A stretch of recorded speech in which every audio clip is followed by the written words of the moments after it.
গ্রীষ্মের এক ভোর, রোদ উঠেছে। শহরের সরু গলিগুলোতে বাজারের দোকান খোলা শুরু হয়েছে। মানুষের মুখে ক্লান্তি, দুঃখ আর ক্ষুধার ছাপ। কারণ দীর্ঘদিন ধরে এই শহর লড়ছে দুর্ভিক্ষ আর রোগের সাথে। হঠাৎই শহরের কেন্দ্রীয় রাস্তায় এক অদ্ভুত দৃশ্য। একজন মহিলা, নাম ফ্রাউ ট্রফিয়া, তিনি হঠাৎ করেই নাচতে শুরু করলেন।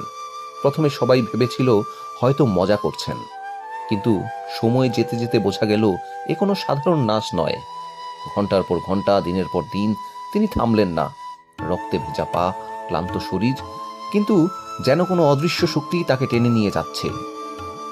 কদিনের মধ্যে আশেপাশে মানুষজনও একে একে তার সাথে নাচতে শুরু করলো।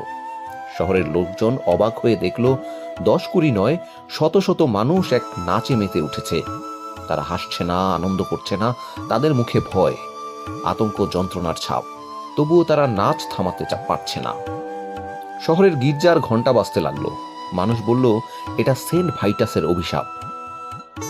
শহরের কর্তৃপক্ষ ভেবেছিল নাচ থামানোর একমাত্র উপায় হলো ওদেরকে নাচতে দেওয়া। তাই বাজারের মাঝখানে মঞ্চ বানানো হলো, সঙ্গীত শিল্পী ভাড়া করা হলো, ঢোল বাজতে লাগলো, বেহাল বাজতে লাগলো, আর আক্রান্তরা মরার মতন নেচে চলল। কেউ কেউ অজ্ঞান হয়ে পড়ল, কেউ আবার হৃৎপিণ্ড থেমে মারা গেল।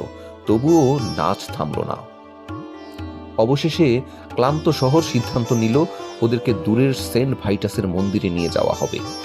পাহাড়ি পথে দুলতে দুলতে তারা গেল।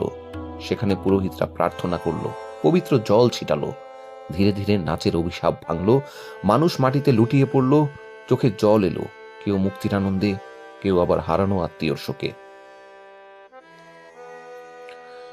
আজও ইতিহাসবিদরা বলেন এটা কি ছিল, বিষক্রিয়া, নাকি গণ উন্মাদনা, নাকি সত্যিই কোনো অদৃশ্য অভিশাপ। স্ট্রাসবুর্গের সেই রাস্তাগুলো আজও দাঁড়িয়ে আছে, আর ইতিহাস মনে রাখে যেদিন মানুষ মৃত্যুর মুখোমুখি হয়েও নাচতে বাধ্য হয়েছিল।